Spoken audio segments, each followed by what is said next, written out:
The folded guest list slides across the podium, and suddenly my husband isn't the one in control. I'm Laura Bennett, 39, an event operations coordinator from Plano, Texas.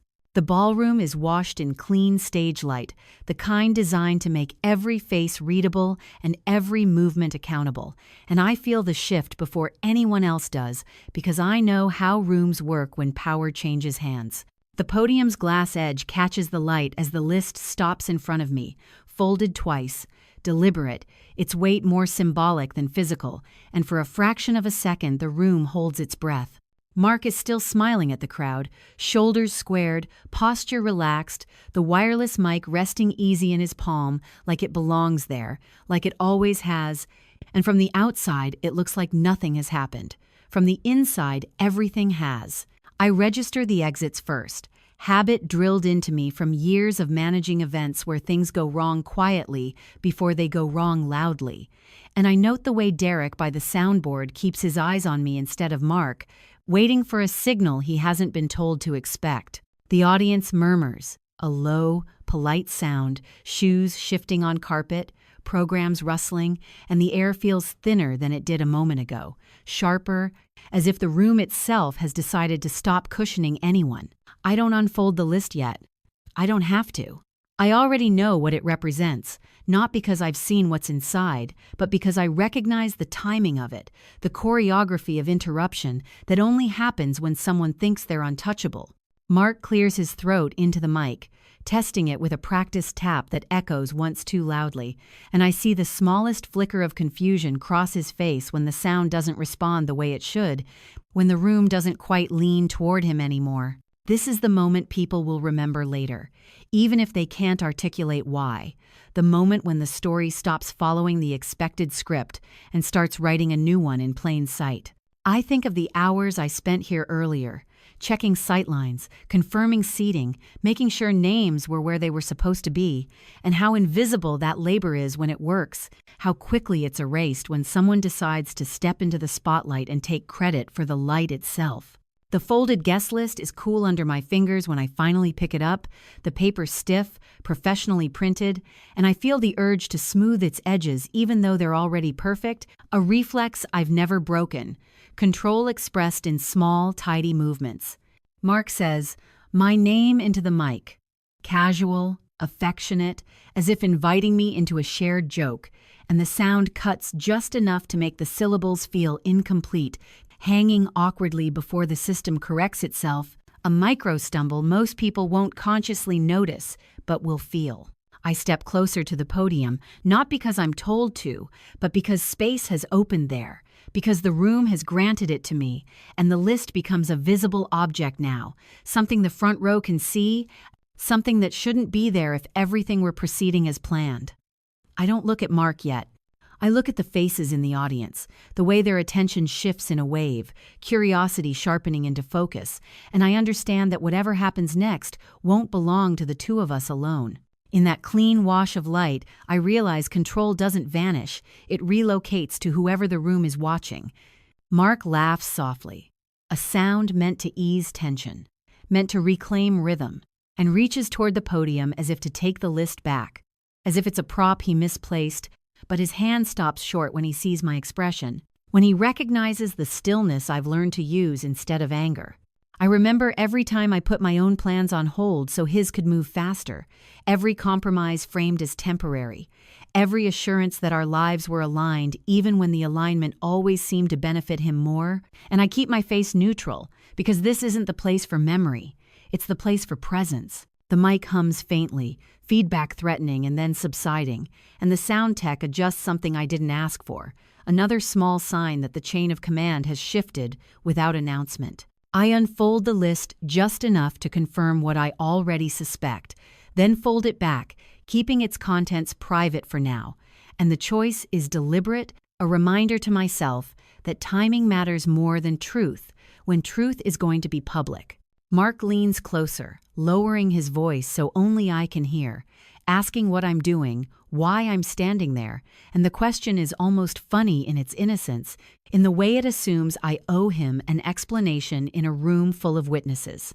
I don't answer. I place the list flat on the podium, aligning it with the edge so it sits square, visible, undeniable, and the audience quiets, sensing a pause that isn't scripted. The stage lights feel hotter now, the glass podium reflecting not just faces but possibilities, and I know that whatever comes next will redefine how this room remembers us, not as a couple, not as partners, but as opposing forces briefly sharing a stage. By the time I step back, the room understands that someone else has set the order of names. The weeks before the event had unfolded the way competent preparation always does, quietly and without applause, and I moved through them on muscle memory more than emotion, past tense, smoothing the edges of what I hadn't yet questioned. I walked the venue early mornings when the ballroom lights were still dimmed to maintenance levels, carrying my clipboard and coffee, testing doors, counting steps, checking lines of sight the way I'd been trained to do long before Mark's career ever required a stage. The venue keycard hung from my lanyard, matte plastic warmed by my palm as I tapped it against readers that flashed green without hesitation, and each successful beep reinforced the assumption that access equaled trust. Staff greeted me by name, vendors deferred to my schedule, and Mark drifted in and out of the planning meetings with a confidence that came from knowing someone else had already handled the details. He liked to say we were a team, liked the way it sounded when people nodded at that, and I let the phrase sit unchallenged because it made things easier, because ease had become the metric by which we measured harmony. I noticed small things then, not as alarms but as data points. The way his calendar suddenly filled with vague blocks labeled prep. The way he asked fewer questions about logistics while insisting more strongly on outcomes. And I logged those changes mentally without attaching meaning to them. The ballroom doors were heavy, solid, designed to close softly despite their weight, and during one walkthrough I paused long enough to hear the mechanism engage behind me, the sound crisp in the empty space. The latch clicks once, too deliberate to be accidental. I remember thinking the hardware was well maintained, that the venue had invested in quality fittings, and I moved on without letting the thought root.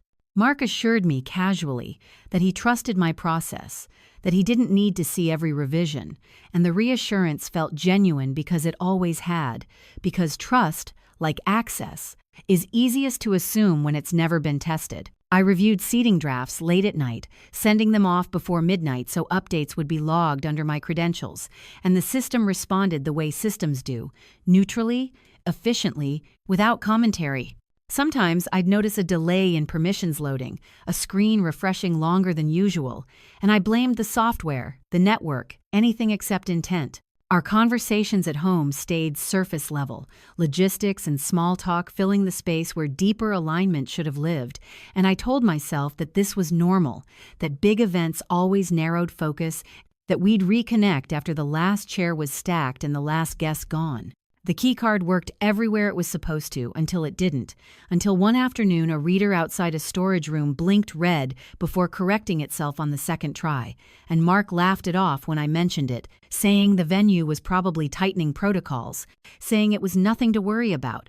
I accepted that explanation because it fit the narrative I'd been carrying, the one where inconvenience never signaled exclusion, only adjustment. Staff emails grew more formal, CC lists longer, and I found myself double-checking messages I'd already sent, not because I doubted my memory, but because I felt a subtle resistance, like pushing against a door that should have opened easily.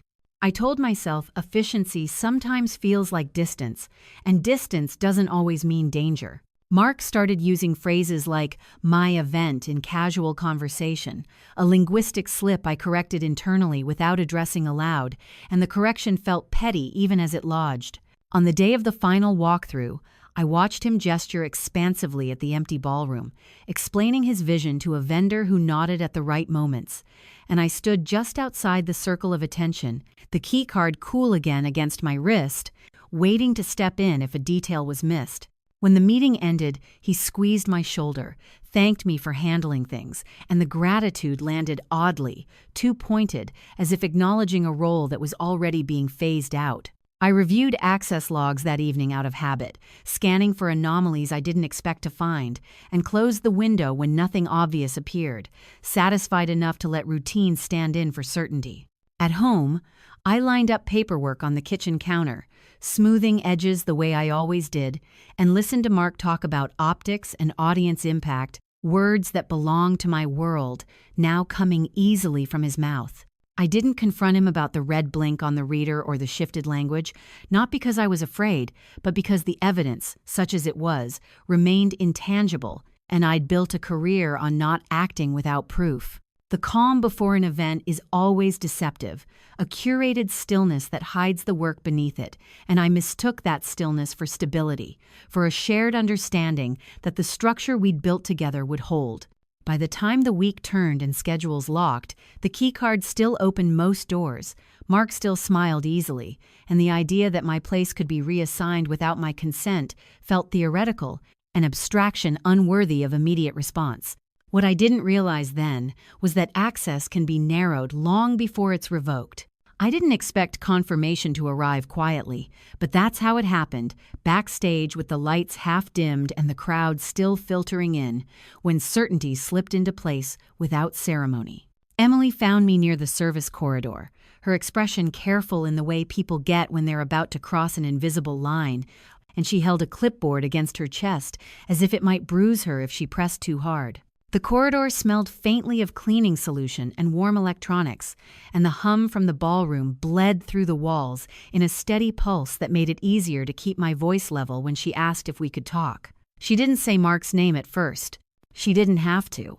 She turned the clipboard toward me, angling it so the overhead light caught the page just right, and I saw the list before I understood what it meant. Rows of names aligned neatly until they weren't, until colors and codes disrupted the pattern I'd approved days earlier. The incident log clipped beneath the page included timestamps and table assignments, and the ink looked darker where revisions had been made, as if pressed with more confidence than the original entries. Emily pointed to a badge color that shouldn't have existed for this section of the room, then to a table code that placed someone important closer to the stage than protocol allowed, and I felt the first real fracture open, not in my marriage, but in the logic I'd been using to explain it. I took the clipboard from her, the metal clip cool against my fingers, heavier than paper should feel, and scanned the margins where small notes had been added. Shorthand I recognized from internal communications. Efficient and unmistakably intentional. The log referenced a change window late the previous night, complete with a location tag that placed the update at the venue's back office and a badge suffix that wasn't mine. I asked Emily who authorized the change, keeping my tone neutral, procedural, and she hesitated just long enough to answer honestly, saying it came through as a last-minute executive adjustment, flagged as urgent. No further clarification provided. That was when suspicion stopped being emotional and started being architectural, a redesign rather than a reaction. I flipped the page and saw my name listed where it shouldn't be, moved down the order, reassigned to a seat with limited sightlines, technically present but functionally sidelined, and the precision of it struck me harder than if I'd been removed entirely. This wasn't an oversight, it was a choice calibrated to look reasonable. The corridor felt narrower then, walls closing in not physically but administratively, and I understood how easily space can be taken from someone without ever raising a voice. I handed the clipboard back to Emily, thanked her for bringing it to me, and watched relief flicker across her face as if she'd been carrying the weight of that knowledge alone. She asked what I wanted her to do, and the question hung there, an offer of alignment that came with risk, and I told her to do nothing, not yet, to let the system keep thinking it was unseen. As she walked away, the clipboard tucked under her arm, I leaned against the wall and let myself absorb the implication that the guest list wasn't just a document but a map of power, redrawn without my consent. I thought about the badge colors, the table codes, the timing of the update, and how many layers of access that required, and the realization settled with a cold clarity that surprised me with its steadiness. In that moment, the pattern stopped being personal and became procedural. The ballroom doors opened wider as guests began to take their seats, the sound swelling, and I straightened my jacket, smoothing the front out of habit even though my hands had gone perfectly still. I didn't confront Mark then. I didn't need to. The evidence existed now, logged and time-stamped, and my role shifted from participant to observer, from collaborator to auditor, a position I knew how to hold without flinching. I slipped the knowledge into place beside everything else I'd been tracking, a silent entry in a ledger only I could see, and stepped back into the flow of the event with a new awareness of where the fault lines ran. Once I saw how my name had been moved, I understood this wasn't about love anymore. The ballroom feels different when it's full, charged in a way that has nothing to do with emotion and everything to do with attention, and I sense the shift the moment I step back into the light. Rows of chairs are filled now, programs folded on laps, faces turned toward the stage, with the expectation that comes from believing a plan is unfolding as intended. The wireless mic rests in its cradle at the podium, black and unobtrusive, a tool so familiar it's almost invisible, and Derek stands near the soundboard with one hand hovering, ready to adjust levels at the slightest cue. Mark takes the stage with the ease of someone used to being received well, his smile broad, his posture open, and the audience responds exactly the way he expects, polite applause cresting and settling as he begins to speak. I stand just off to the side, close enough to be seen but not centered, and watch the choreography I helped design play out with a subtle deviation that only I can fully track. The mic amplifies his voice cleanly at first, every word crisp, and he thanks sponsors, acknowledges partners, builds momentum the way speeches are supposed to, each sentence reinforcing his authority over the room. When he gestures toward me, inviting me forward with a casual tilt of his head, I step closer because refusal would draw the wrong kind of attention, and the movement places me directly under the brightest stage light, my face clear to the front rows. He says my name again, this time more formally, and as I begin to speak, the sound drops, not fully, just enough to flatten my voice, to turn it into something indistinct beneath the room's ambient noise. It's subtle, a technical hiccup plausible enough to pass without comment, but I feel it immediately, the absence of feedback in my chest where vibration should be, the delay between movement and response. Derek's eyes flick to the console, fingers moving, and a second later the mic comes back, the interruption logged silently with a timestamp and device identifier I know will be retrievable later. A few people in the front row glance at one another, brows furrowing, the shared awareness that something didn't line up, and Mark laughs it off smoothly, making a joke about technology, reclaiming the rhythm with practiced ease. I continue speaking, keeping my remarks brief, neutral, procedural, and step back when he signals that he's taking over again, the transition seamless enough to look intentional. From the outside, it's nothing. From the inside, it's confirmation. The mic didn't fail randomly. The channel dropped precisely when control was supposed to shift, and the recovery was too fast, too clean, to be accidental. I watch Mark as he resumes, noting the way he avoids my gaze, the way his hand tightens slightly around the mic, as if to reassure himself it's still obedient. The audience settles, attention returning to him, but the earlier interruption lingers like a question no one wants to ask aloud. I catch Derek's eye again, just long enough to register that he noticed it too, that the system recorded what the room felt, and that record exists independent of anyone's narrative. When the sound cut and returned on command, the room witnessed control being tested. Applause rises at the end of Mark's segment, warm and convincing, and he bows his head modestly before stepping back, satisfied that the moment passed without incident.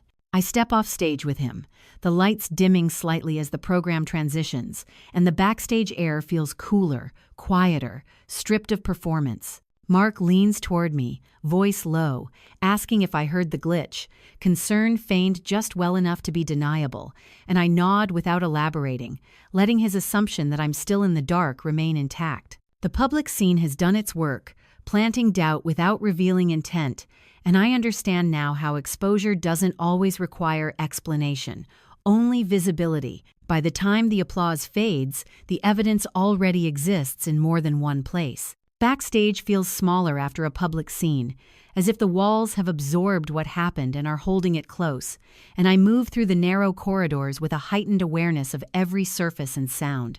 The printed seating chart waits on a long utility table near the service entrance, stacked neatly with others that have already been distributed, and I recognize it immediately by the weight of the paper and the clean typography I approved myself. I pick it up, flipping to the back, where revision marks are usually ignored, and that's where the fracture deepens into something undeniable. The chart carries a print code in the footer, a short alphanumeric string paired with a revision time stamped well past midnight, and my eyes go to it automatically, trained to read these quiet signals the way other people read expressions. The time doesn't match the final approval window, I remember, and the code doesn't match the version I sent, which means the file was reopened, altered, and printed again after I thought everything was locked. I traced the changes with my finger, noting how certain seats were shifted forward, how others were pushed back just enough to change sightlines without raising suspicion, and how my own placement was adjusted with a precision that feels almost respectful in its thoroughness. This wasn't chaos or haste, it was methodical. A late-night revision history like this requires credentials, intent, and the confidence that no one will question it, and as I cross-reference the print code with the system logs on my phone, the confirmation settles in quietly, the way facts do when they've been waiting. The update was authorized under Mark's credentials, his account used to approve a change he later claimed not to care about, and the realization lands without drama, heavy and solid. I fold the chart once, aligning the edges, and set it back on the table, resisting the urge to confront him immediately because confrontation would give him space to improvise. Instead, I catalog the details, the revision time, the code, the placement logic, and feel the shape of the story becoming clearer as more pieces fit. Around me, staff move with purpose, radios crackling, carts rolling, the event continuing its smooth progression for everyone else, and I understand how easily truth can hide inside normalcy. Mark passes by briefly, distracted, offering a quick smile that doesn't reach his eyes, and asks if everything's okay, the question framed as concern but delivered like a check-in. I tell him yes, that things are running on schedule, and watch relief flicker across his face before he moves on, satisfied that the system is still bending in his favor. Seeing his credentials attached to the revision breaks the last illusion of accident. I lean back against the wall once he's gone, feeling the coolness seep through my jacket, and let myself acknowledge the emotional weight of what's forming without letting it dictate my response. This isn't about hurt feelings or marital disappointment anymore. It's about a deliberate restructuring of space and voice, carried out with the expectation of compliance. I think about the years I adjusted my own trajectory to support his, the way I learned to prioritize his deadlines and presentations, and how that history created the perfect cover for this moment, the assumption that I would continue to absorb and adapt. The seating chart becomes more than paper in my mind, a symbol of how quietly authority can be reassigned when no one is watching closely. And I know now that reacting too soon would only serve the person who planned for control, not the one who noticed it. I slip my phone back into my pocket, decisions settling into place with the same calm I use when rerouting a program on the fly, and I wait. Once I see the pattern of changes, I know patience will hurt him more than confrontation ever could. The projector remote is lighter than it looks, a smooth plastic weight that fits too easily into my palm as I stand near the control table, watching the room shift into its next phase. The lights dim slightly, enough to refocus attention without signaling a break, and the low hum of the projector warming up fills the space with a promise of transition. I've always respected this moment in an event, the point where visuals take over from words, because it's where authority quietly consolidates, where whoever controls the screen controls the pace. Mark stands a few feet away, talking with a sponsor, relaxed again now that the earlier interruption has faded into background noise, and he glances at me with a look that suggests the danger has passed. I let him believe that. The click of the remote echoes softly as I test it, not activating anything yet, just confirming responsiveness, and the small sound feels like a door being checked from the inside. The chain tightens when the projector light comes on. The phrase settles in my mind as the image snaps into focus, bright and clean, casting a white glow that sharpens every outline in the room. While the audience's attention is fixed on the screen, I step slightly aside and open an email thread on my phone, one I've revisited enough times that the details are etched into my awareness. The header tells its story plainly, a reference code tied to internal systems, a send time that predates the changes Mark claimed ignorance of, and a routing path that shows the message originating from his account before being forwarded through a generic administrative alias. It's a small thing on its own, just metadata most people never notice, but paired with the seating revisions and the mic interruption, it becomes a contradiction that refuses to smooth over. I remember the conversation where he said he hadn't been involved, said he trusted me completely, and the memory reframes itself without effort, the words sliding into a different alignment now that context has changed. The projector advances to the next slide automatically, graphics dissolving into one another, and the audience murmurs appreciatively, unaware that the real presentation is happening elsewhere in the quiet confirmation of timelines and intent. I glance up and see Mark watching the screen, his posture easy, his hands empty now that the mic has been set aside, and I wonder briefly if he senses the tightening, if some instinct tells him the space he's been moving in is narrowing. Derek catches my eye from across the room, a question there, and I give him a barely perceptible nod. Not a command, but an acknowledgement, a signal that the sequence is still unfolding as planned. The contradiction in the email header isn't dramatic, doesn't demand immediate action, but it locks everything else into place, a hinge point that turns suspicion into certainty. I slide the phone back into my pocket, fingers brushing the remote again, and feel the strange calm that comes from knowing exactly where the pressure points are. This isn't about catching him off guard anymore. It's about letting the structure he relied on reveal itself piece by piece. Once the timestamps line up against his words, the truth no longer needs my voice to speak. The security earpiece crackles softly as I pass near the operations desk, a thin thread of sound that barely registers to anyone not trained to listen for it, and I slow my pace just enough to catch the cadence of routine check-ins layered over something tighter, more alert. The event has reached that point where movement increases but tolerance decreases, where staff are primed to intervene quickly because momentum has built and mistakes would be visible. I watch Mark from across the room, noting how his confidence has returned in full, how he moves freely between small groups, shaking hands, laughing at the right moments, assuming the space still bends around him the way it always has. He hasn't noticed the shift yet, not really, because from his perspective, nothing dramatic has happened. No confrontation, no accusation, nothing that demands defense. That's the advantage of pressure applied quietly. It doesn't announce itself. Near the service corridor, a security station displays access logs on a monitor angled away from public view, and when I glance at it in passing, the pattern I've been tracking sharpens again. Door IDs scroll in steady order, keycard suffixes logging entries and exits with impersonal precision, and one sequence stands out because it doesn't belong where it sits, an access point activated at a time Mark claimed he wasn't even on site. I don't stop to stare. I don't need to. The confirmation is enough, another layer of documentation reinforcing what the seating chart and email headers already implied.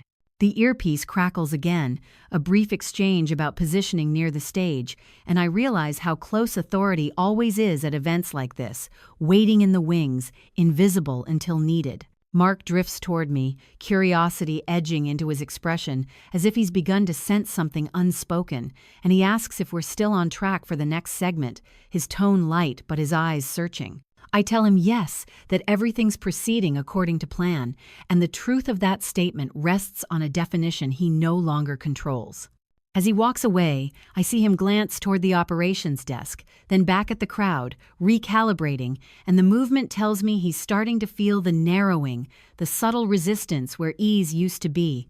I step closer to the security station under the pretense of checking timing, and the guard nods at me, recognizing my role without question, trusting the authority my badge still grants. The access log refreshes, another entry appearing with a familiar suffix, and the realization settles that Mark isn't just unaware of what's coming, he's actively relying on systems that are now documenting his overreach.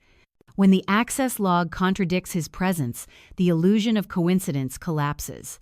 I straighten, smoothing my jacket, and feel a different kind of tension take hold. Not fear, but anticipation.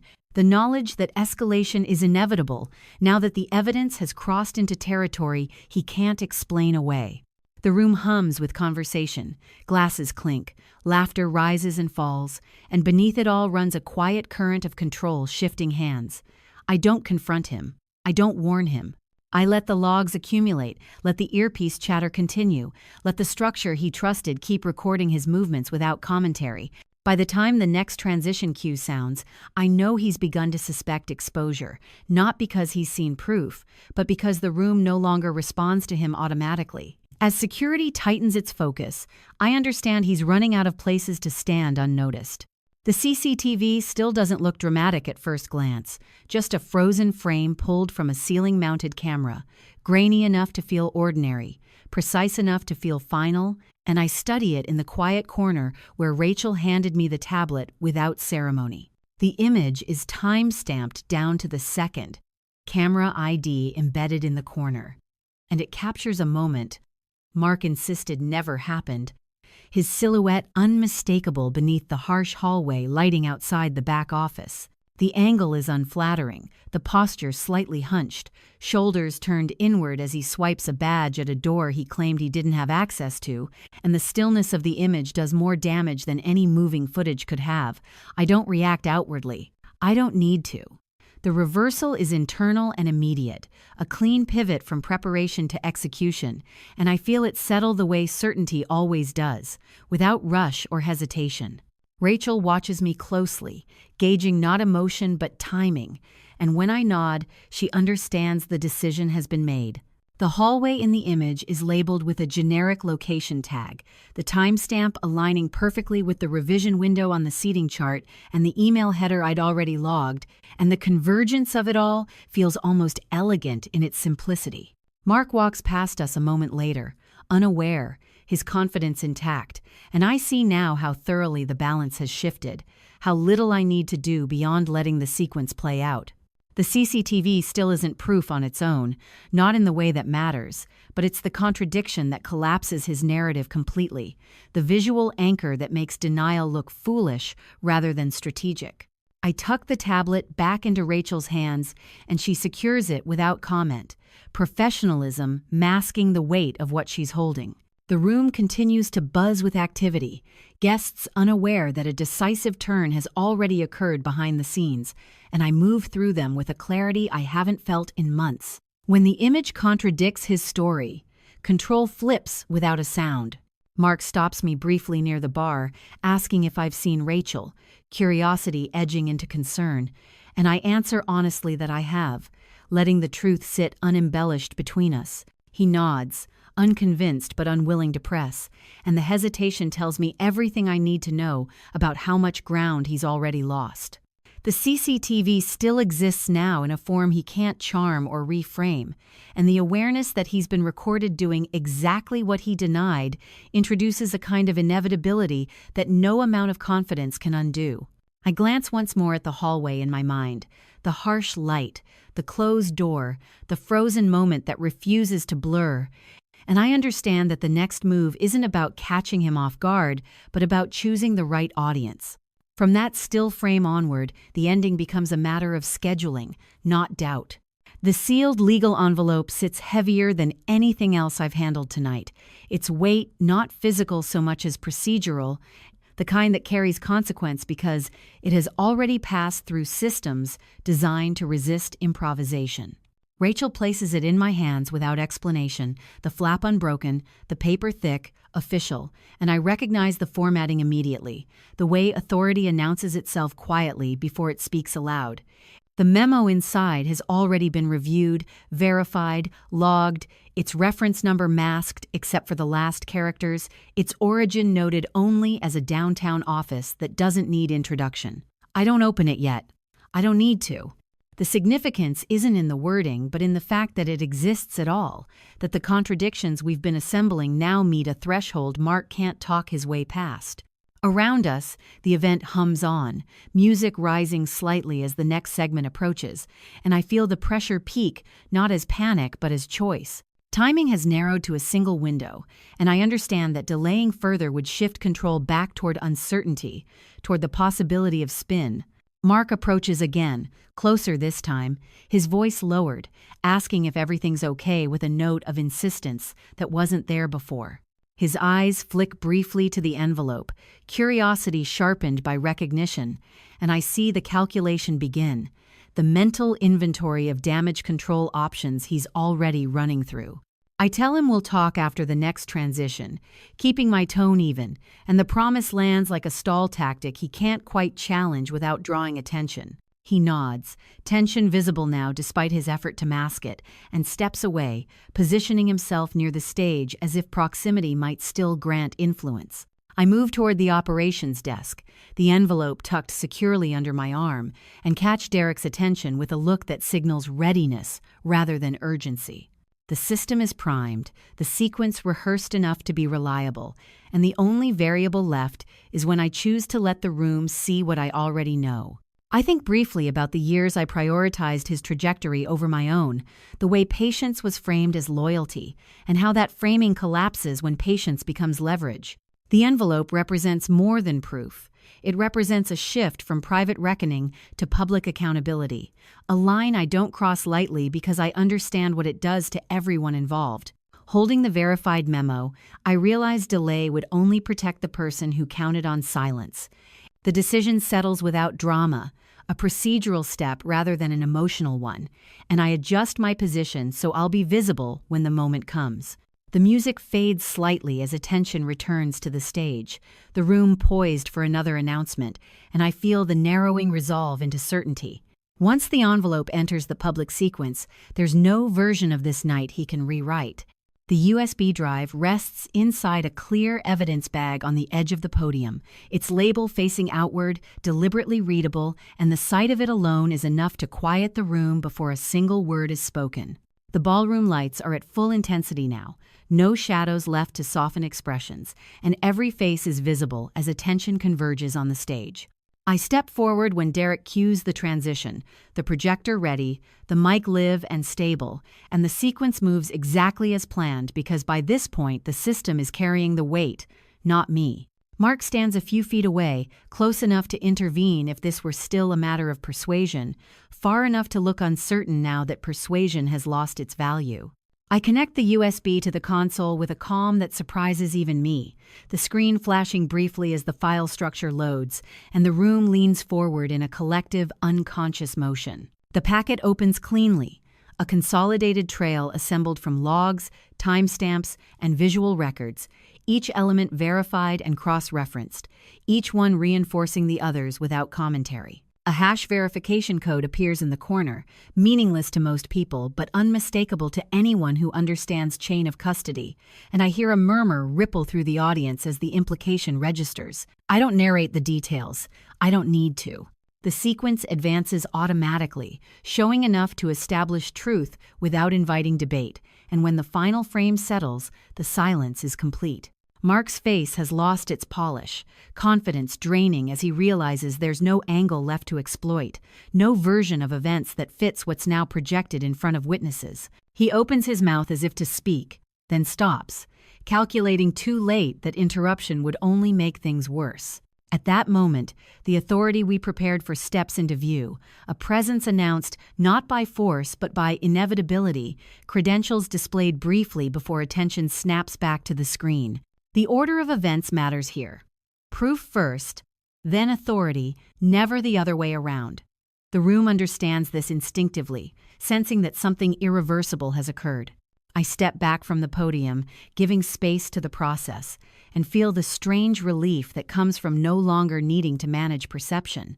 Mark looks at me once, really looks, searching for negotiation where none exists, and I meet his gaze without anger, without triumph, letting the documentation speak for itself. When the proof enters the light and authority follows, the story stops belonging to him. The audience remains silent as the officials complete their initial steps, whispers held back by the weight of clarity, and I know the outcome is already sealed, not because of spectacle, but because procedure has replaced opinion.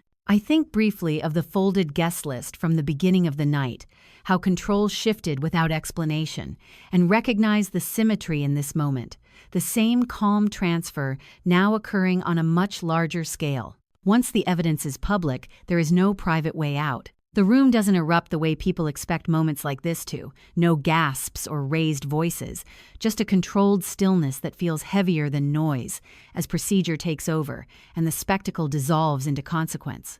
The hard copy notice letter is handed across a narrow table near the stage, its edges crisp, its header unmistakable, and I watch Mark read it with the concentration of someone trying to locate a loophole that doesn't exist. The language is formal, restrained, outlining steps rather than accusations, and that restraint is what makes it effective, what drains the last color from his face as he realizes this isn't an argument he can win by reframing. Authority stands close enough to be felt without hovering, present as function rather than threat, and the audience remains where they are, witnesses now by default, understanding that this is no longer entertainment. Mark looks up once, scanning the room for allies, and finds none willing to meet his gaze, the social math recalculating in real time as association becomes liability. I stay where I am, neither advancing nor retreating, because the payoff doesn't require performance, only presence, and the system we set in motion is designed to conclude without my intervention. The notice is acknowledged, signatures confirmed, next steps outlined in low voices that carry just far enough to be overheard, and the clarity of it all feels almost merciful in its finality. I think of the years I adjusted my life around his ambitions, the way patience was mistaken for consent, and feel that history settle into perspective, not erased but recontextualized. This isn't revenge in the dramatic sense. It's correction, a recalibration of record and role that restores balance without apology. When the notice is served and accepted, justice arrives without needing applause. Mark folds the letter carefully, a gesture that echoes my own habits, and the irony doesn't escape me as he tucks it away, posture collapsing inward now that the room no longer props him up. Conversations resume gradually, tentative at first, then steadier as people process what they've witnessed and decide how to move forward. Derek returns to his station. Rachel steps back into the periphery, her work here largely done, and I feel the quiet satisfaction of a plan executed cleanly, without excess. There's no victory speech, no closing argument, just the steady hum of an event concluding under altered terms, and I recognize how rare it is for accountability to unfold this visibly, this decisively. As the process completes, I understand that control, once reclaimed, doesn't need to announce itself. The glass podium is cool beneath my palms as I stand there again, present tense folding the night back onto itself, the same stage lights cutting clean lines across faces that now look different for having witnessed what clarity does. The ballroom is quieter than it was at the beginning. Not empty, but settled. Chairs shifting as people prepare to leave. Conversations resuming with a careful neutrality that tells me the story has already moved from spectacle to memory. I see Mark at the edge of the room, smaller somehow, posture guarded, no longer buffered by assumption or applause, and I don't feel the urge to look away or step closer because the distance between us has finally found its proper measure. The glass podium reflects my outline faintly, not as distortion but as confirmation, and I think about how often reflection is mistaken for vanity when it's really about orientation, knowing where you stand when the light is unforgiving. Staff begin their practiced closing routines, radios murmuring, carts rolling in, the event unwinding itself with the same efficiency that built it, and I move with them instinctively, checking transitions, ensuring the ending is as clean as the beginning. There's no speech left to give, no summary needed, because the sequence completed itself without requiring my voice, and that feels like the most accurate ending possible. I remember the first time I learned how stages work. How power is assigned by sightlines and sound, by who is heard and who is framed out, and how that knowledge shaped my choices long before it shaped this outcome. The night air filters in as doors open briefly, cool against the heat of the lights, and the sensation grounds me in the present, reminding me that this moment exists independently of the years that led to it. Rachel passes by with a nod that contains no triumph, only closure, and Derek signals that the tech is powering down, the projector cooling, the systems returning to neutral. I catch my reflection again in the podium, clearer now as the lights dim incrementally, and I allow myself a breath that isn't measured or strategic, just human. The latch holds only the person who tried to own the door. The phrase doesn't feel like judgment so much as alignment, a principle proven rather than proclaimed, and I let it sit without elaboration. Mark doesn't approach me, and I don't invite the conversation, understanding finally that resolution doesn't require symmetry, only finality. People file out, some glancing back once as if to anchor what they saw, others already absorbed in the next thing, and I accept that both reactions are valid, that public truth doesn't demand uniform response. I gather the last materials from the podium, stacking them neatly, smoothing edges out of habit, and the gesture feels less like control now and more like care, a way of closing a chapter with respect for the work it contained. Outside, the night has settled into a calm that feels earned, the kind that follows completion rather than avoidance, and I step into it without looking back at the stage. The glass podium stands empty behind me, catching a final sliver of light before it fades, and I know that whatever comes next won't require me to shrink or wait or translate my worth into someone else's language. When the lights go out, I carry the order with me.